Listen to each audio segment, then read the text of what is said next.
ವೃಷಭ ರಾಶಿ ಮಾಸ ಭವಿಷ್ಯ. ಆಗಸ್ಟ್ 15 ರಿಂದ ಸೆಪ್ಟೆಂಬರ್ 14, 2026. ವೃಷಭ ರಾಶಿಯವರಿಗೆ ಆಗಸ್ಟ್ 15 ರಿಂದ ಸೆಪ್ಟೆಂಬರ್ 14, 2026 ರವರೆಗಿನ ಮಾಸ ಭವಿಷ್ಯವನ್ನು ಈಗ ನೋಡೋಣ. ಈ ತಿಂಗಳ ಗ್ರಹಸ್ಥಿತಿಯನ್ನು ವೃಷಭ ರಾಶಿಯಿಂದ ಗಮನಿಸಿದಾಗ ಗುರು 3ನೇ ಭಾವದಲ್ಲಿ, ಶನಿ 11ನೇ ಭಾವದಲ್ಲಿ, ರಾಹು 10ನೇ ಭಾವದಲ್ಲಿ ಮತ್ತು ಕೇತು 4ನೇ ಭಾವದಲ್ಲಿ ಸಂಚರಿಸುತ್ತಿರುವಂತೆ ಫಲವನ್ನು ನೀಡುತ್ತಾನೆ. ಮಂಗಳ 2ನೇ ಭಾವದಲ್ಲಿರುವುದರಿಂದ ಮಾತು, ಕುಟುಂಬ ಮತ್ತು ಹಣಕಾಸಿನ ವಿಚಾರದಲ್ಲಿ ಎಚ್ಚರಿಕೆ ಅಗತ್ಯವಾಗುತ್ತದೆ. ವೃಷಭ ರಾಶಿ ಉದ್ಯೋಗ. ವೃಷಭ ರಾಶಿಯವರಿಗೆ ಈ ತಿಂಗಳು ಉದ್ಯೋಗದ ವಿಚಾರದಲ್ಲಿ ಸ್ಥಿರತೆ ಕಂಡುಬರುವ ಸಾಧ್ಯತೆ ಇದೆ.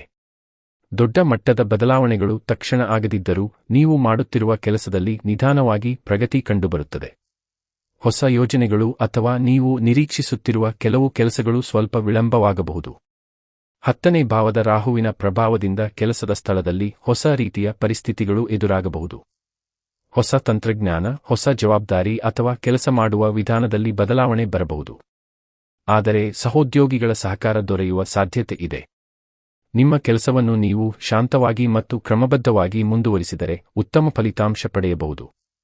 ಮೇಲಧಿಕಾರಿಗಳ ಮೆಚ್ಚುಗೆ ತಕ್ಷಣ ಸಿಗದಿದ್ದರೂ ನೀವು ಮಾಡುತ್ತಿರುವ ಕೆಲಸದ ಫಲ ನಿಧಾನವಾಗಿ ಅವರ ಗಮನಕ್ಕೆ ಬರುತ್ತದೆ. ಆದ್ದರಿಂದ ಈ ತಿಂಗಳು ತಕ್ಷಣ ಫಲಿತಾಂಶ ಬೇಕೆಂದು ಆತುರಪಡದೆ ನಿರಂತರ ಪ್ರಯತ್ನ ಮಾಡುವುದು ಮುಖ್ಯ. ವೃಷಭ ರಾಶಿ ಹಣಕಾಸು. ಹಣಕಾಸಿನ ದೃಷ್ಟಿಯಿಂದ ವೃಷಭ ರಾಶಿಯವರಿಗೆ ಈ ತಿಂಗಳು ಉತ್ತಮವಾಗಿರುವ ಸಾಧ್ಯತೆ ಇದೆ. 11ನೇ ಭಾವದಲ್ಲಿ ಶನಿಯ ಪ್ರಭಾವ ಇರುವುದರಿಂದ ಆದಾಯ ಮತ್ತು ಲಾಭದ ವಿಚಾರದಲ್ಲಿ ನಿಧಾನವಾದರೂ ಸ್ಥಿರವಾದ ಬೆಳವಣಿಗೆ ಕಂಡುಬರಬಹುದು. ಹಣಕಾಸಿನ ವಿಚಾರದಲ್ಲಿ ಹಿಂದಿನಿಂದ ಮಾಡಿಕೊಂಡಿರುವ ಯೋಜನೆಗಳು ಈಗ ಫಲ ನೀಡಲು ಪ್ರಾರಂಭಿಸಬಹುದು. ಆಸ್ತಿ, ಮನೆ, ಜಮೀನು ಅಥವಾ ಕುಟುಂಬದ ಆಸ್ತಿಗೆ ಸಂಬಂಧಿಸಿದ ವಿಚಾರಗಳಲ್ಲಿ ಉತ್ತಮ ಬೆಳವಣಿಗೆ ಕಾಣಬಹುದು. ಮನೆಗೆ ಸಂಬಂಧಿಸಿದ ಖರೀದಿ ಅಥವಾ ನವೀಕರಣದ ಯೋಚನೆಗಳೂ ಬರಬಹುದು. ಆದರೆ 2ನೇ ಭಾವದ ಮಂಗಳದ ಪ್ರಭಾವದಿಂದ ಮಾತಿನ ಜೊತೆಗೆ ಹಣದ ವ್ಯವಹಾರದಲ್ಲಿಯೂ ಆತುರ ಬೇಡ. ಯಾರಿಗಾದರೂ ಹಣ ಕೊಡುವುದು, ಸಾಲ ನೀಡುವುದು ಅಥವಾ ದೊಡ್ಡ ಮೊತ್ತದ ವ್ಯವಹಾರ ಮಾಡುವ ಮೊದಲು ದಾಖಲೆಗಳನ್ನು ಪರಿಶೀಲಿಸಿ. ದೀರ್ಘಾವಧಿಯ ಹೂಡಿಕೆಗಳನ್ನು ಸೂಕ್ತ ಸಲಹೆಯೊಂದಿಗೆ ಮಾಡಿದರೆ ಉತ್ತಮ ಫಲ ಪಡೆಯುವ ಸಾಧ್ಯತೆ ಇದೆ. ವೃಷಭ ರಾಶಿ ಆರೋಗ್ಯ. ಆರೋಗ್ಯದ ವಿಚಾರದಲ್ಲಿ ದೊಡ್ಡ ಸಮಸ್ಯೆಗಿಂತ ಮಾನಸಿಕ ಒತ್ತಡ ಮತ್ತು ವಿಶ್ರಾಂತಿಯ ಕೊರತೆ ಹೆಚ್ಚು ಕಾಡಬಹುದು. ತಲೆನೋವು, ನಿದ್ರೆ ಕಡಿಮೆಯಾಗುವುದು ಅಥವಾ ಕೆಲಸದ ಒತ್ತಡದಿಂದ ದೇಹದಲ್ಲಿ ಆಯಾಸ ಕಾಣಿಸಿಕೊಳ್ಳಬಹುದು. ಒಂದೇ ಸಮಯದಲ್ಲಿ ಹಲವಾರು ಕೆಲಸಗಳನ್ನು ಮಾಡಿಕೊಳ್ಳುವ ಬದಲು ಕೆಲಸಗಳಿಗೆ ಆದ್ಯತೆ ನೀಡಿ. ಪ್ರತಿದಿನ ಸ್ವಲ್ಪ ಸಮಯ ಧ್ಯಾನ, ಯೋಗ ಅಥವಾ ಪ್ರಾಣಾಯಾಮಕ್ಕೆ ಮೀಸಲಿಡಿ. ರಾತ್ರಿ ಸಮಯದಲ್ಲಿ ಮೊಬೈಲ್ ಮತ್ತು ಅನಗತ್ಯ ಚಿಂತನೆಗಳನ್ನು ಕಡಿಮೆ ಮಾಡಿ ಉತ್ತಮ ನಿದ್ರೆಗೆ ಆದ್ಯತೆ ನೀಡಿ. ಆರೋಗ್ಯದ ಯಾವುದೇ ನಿರಂತರ ಸಮಸ್ಯೆ ಇದ್ದರೆ ವೈದ್ಯರ ಸಲಹೆ ಪಡೆಯುವುದು ಉತ್ತಮ. ವೃಷಭ ರಾಶಿ ಕುಟುಂಬ ಮತ್ತು ಪ್ರೀತಿ. ಕುಟುಂಬ ಜೀವನದಲ್ಲಿ ಈ ತಿಂಗಳು ಸಂತೋಷದ ವಾತಾವರಣ ನಿರ್ಮಾಣವಾಗುವ ಸಾಧ್ಯತೆ ಇದೆ. ಕುಟುಂಬ ಸದಸ್ಯರೊಂದಿಗೆ ಒಗ್ಗಟ್ಟು ಹೆಚ್ಚಾಗಬಹುದು. ಮನೆಯ ಹಿರಿಯರ ಸಲಹೆ ನಿಮಗೆ ಉಪಯುಕ್ತವಾಗಬಹುದು. ಆದರೆ 4ನೇ ಭಾವದ ಕೇತು ಪ್ರಭಾವದಿಂದ ಕೆಲವೊಮ್ಮೆ ಮನೆಯಲ್ಲಿದ್ದರೂ ಮನಸ್ಸಿನಲ್ಲಿ ಒಂದು ರೀತಿಯ ಅಸಮಾಧಾನ ಅಥವಾ ಏಕಾಂತದ ಭಾವನೆ ಬರಬಹುದು. ಅದನ್ನು ದೊಡ್ಡ ಸಮಸ್ಯೆಯಾಗಿ ಮಾಡಿಕೊಳ್ಳಬೇಡಿ. ಪ್ರೀತಿ ಸಂಬಂಧದಲ್ಲಿರುವವರಿಗೆ ಈ ತಿಂಗಳು ನಂಬಿಕೆ ಮತ್ತು ಪ್ರಾಮಾಣಿಕತೆ ಬಹಳ ಮುಖ್ಯ. ಹಳೆಯ ತಪ್ಪುಗಳನ್ನು ಮತ್ತೆ ಮತ್ತೆ ನೆನಪಿಸಿಕೊಂಡು ಸಂಬಂಧವನ್ನು ದುರ್ಬಲಗೊಳಿಸಬೇಡಿ. ವಿವಾಹಿತರಿಗೆ ಸಂಗಾತಿಯೊಂದಿಗೆ ಉತ್ತಮ ಸಮಯ ಕಳೆಯುವ ಅವಕಾಶ ಸಿಗಬಹುದು. ಕುಟುಂಬದ ಸಂತೋಷಕ್ಕಾಗಿ ಒಟ್ಟಿಗೆ ಮಾಡುವ ನಿರ್ಧಾರಗಳು ಸಂಬಂಧವನ್ನು ಇನ್ನಷ್ಟು ಬಲಪಡಿಸಬಹುದು. ವೃಷಭ ರಾಶಿ ಪ್ರವಾಸ. ಈ ತಿಂಗಳು ಧಾರ್ಮಿಕ ಅಥವಾ ಆಧ್ಯಾತ್ಮಿಕ ಪ್ರವಾಸದ ಅವಕಾಶಗಳು ಕಾಣಬಹುದು. ದೇವಾಲಯಗಳು, ಪವಿತ್ರ ಕ್ಷೇತ್ರಗಳು ಅಥವಾ ಕುಟುಂಬದೊಂದಿಗೆ ಧಾರ್ಮಿಕ ಸ್ಥಳಗಳಿಗೆ ಭೇಟಿ ನೀಡುವ ಸಂದರ್ಭ ಬರಬಹುದು. ಇಂತಹ ಪ್ರವಾಸಗಳು ನಿಮ್ಮ ಮನಸ್ಸಿನ ಒತ್ತಡವನ್ನು ಕಡಿಮೆ ಮಾಡಿ ಹೊಸ ಉತ್ಸಾಹವನ್ನು ನೀಡಬಹುದು.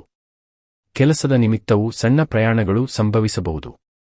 ಆಗಸ್ಟ್ 15 ರಿಂದ ತಿಂಗಳ ಮಧ್ಯಭಾಗದವರೆಗೆ ಕೆಲಸದಲ್ಲಿ ಸ್ಥಿರತೆ ಇದ್ದರೂ ಕೆಲವು ವಿಷಯಗಳು ನಿರೀಕ್ಷೆಗಿಂತ ನಿಧಾನವಾಗಿ ಸಾಗಬಹುದು. ಆದ್ದರಿಂದ ಆತುರ ಬೇಡ.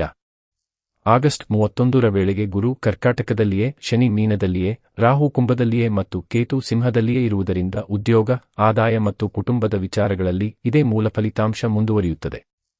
ಸೆಪ್ಟೆಂಬರ್ ಮೊದಲಾರ್ಧದಲ್ಲಿ ಬುಧ ಕನ್ಯೆಯಲ್ಲಿ ಮತ್ತು ಶುಕ್ರ ತುಲಾದಲ್ಲಿ ಇರುವುದರಿಂದ ನಿಮ್ಮ ಯೋಜನೆ, ಸಂವಹನ, ಸಂಬಂಧಗಳು ಮತ್ತು ಕೆಲಸದ ನಿರ್ವಹಣೆಯಲ್ಲಿ ಹೊಸ ಚಿಂತನೆ ಮೂಡಬಹುದು. ವೃಷಭ ರಾಶಿಯವರಿಗೆ ಈ ತಿಂಗಳ ಅದೃಷ್ಟದ ಬಣ್ಣ ಹಸಿರು. ಅದೃಷ್ಟದ ಸಂಖ್ಯೆ 6. ವೃಷಭ ರಾಶಿ ಎಚ್ಚರಿಕೆ. ವೃಷಭ ರಾಶಿಯವರು ಈ ತಿಂಗಳು ಮುಖ್ಯವಾಗಿ ಒಂದು ವಿಷಯದ ಬಗ್ಗೆ ಎಚ್ಚರಿಕೆ ವಹಿಸಬೇಕು. ಅದು ಅತಿಯಾದ ಹಠ. ನಿಮ್ಮ ಅಭಿಪ್ರಾಯ ಸರಿಯೆಂದು ಅನಿಸಿದರೂ ಅದನ್ನು ಇತರರ ಮೇಲೆ ಬಲವಂತವಾಗಿ ಹೇರಲು ಪ್ರಯತ್ನಿಸಬೇಡಿ. ವಿಶೇಷವಾಗಿ ಕುಟುಂಬ, ದಾಂಪತ್ಯ ಮತ್ತು ಉದ್ಯೋಗದ ಸ್ಥಳದಲ್ಲಿ ಶಾಂತಿ, ಸಹನೆ ಮತ್ತು ಸಮನ್ವಯ ಕಾಪಾಡಿಕೊಳ್ಳಿ.